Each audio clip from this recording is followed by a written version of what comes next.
રીંગણા fresh fresh.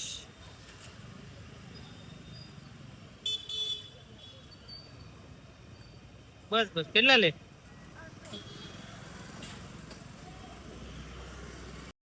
માર્કેટમાં લેવા ગયા હતા ને તો આ રીંગણા છે ને બીજના 500 ગ્રામ છે, એટલે 40 કિલો થયા. તમારે હું રીંગણા ભાવ છે એ કોમેન્ટ કરજો અને કેવા રીંગણા છે એ ફોટો મોકલજો.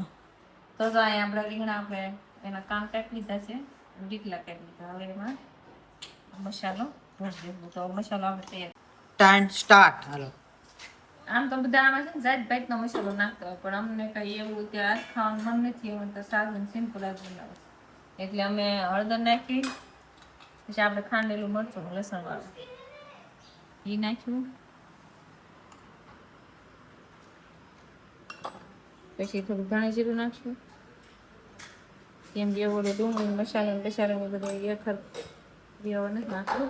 ખાંડેલી શીંગ એવું બધું બધા જાત ભાતનું અંદર નાખ્યા. મીઠું અને હવે આપણે નાખશું એમાં થોડું તેલ. તો એટલી વસ્તુ તો આપણે મસાલામાં નાખશું, કેમ કે પછી રીંગણા ટેસ્ટ રહેતો નથી ને ખબર નહીં હું શાક બની ગયું.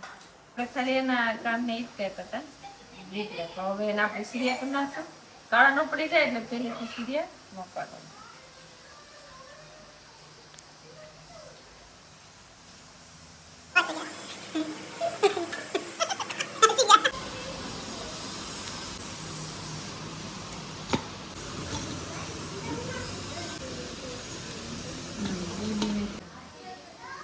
આજે મસાલા આપણે બનાવ્યા હતા ને એના આપણે મિક્સ કરી દઈશું.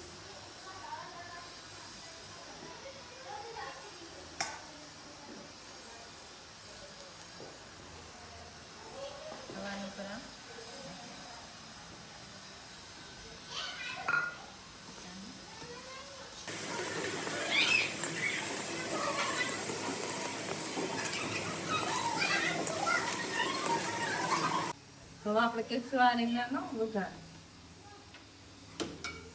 મૂકી દીધો.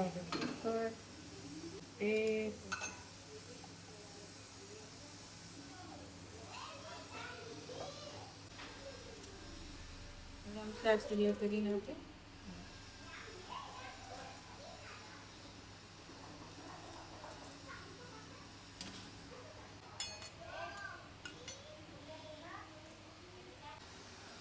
હવે આપણે આમાં નાખશું, ખાલી વઘાણી જ નાખશું, બીજું કંઈ નહીં.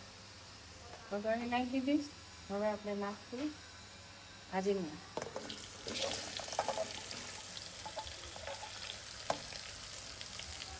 રીંગણા છે ને મસાલો ઉઠો આપણે ડુંગળીને પણ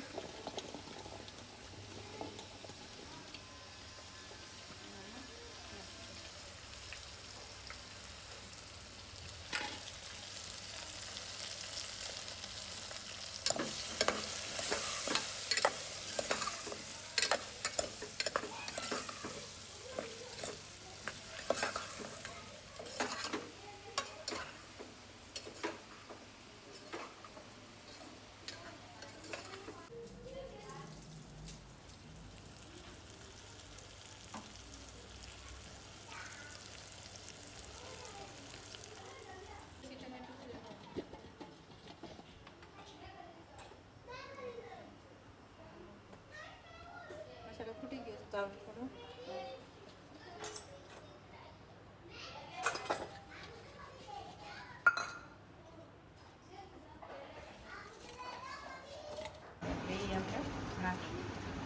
ટમેટા નાખી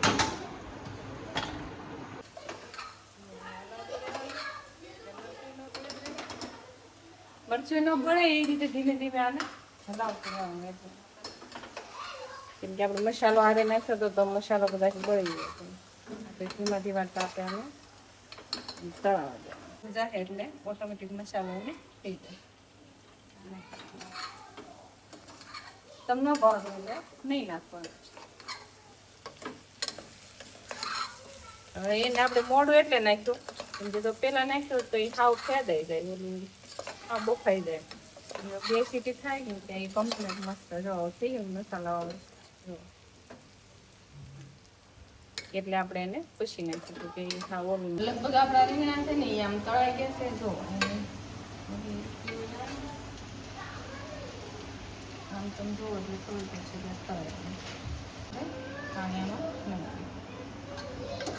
કેમ કે કુકરમાં બનાવ આપણે આને બંધ કરી દેવું ઢાંકણું અને 3 થી 4 સીટી ખાવી તો આપણે આમાં થોડી કોથમરી નાખી દઈશું.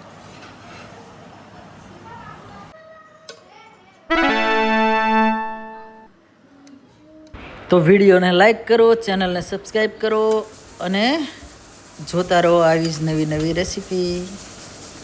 Thank you.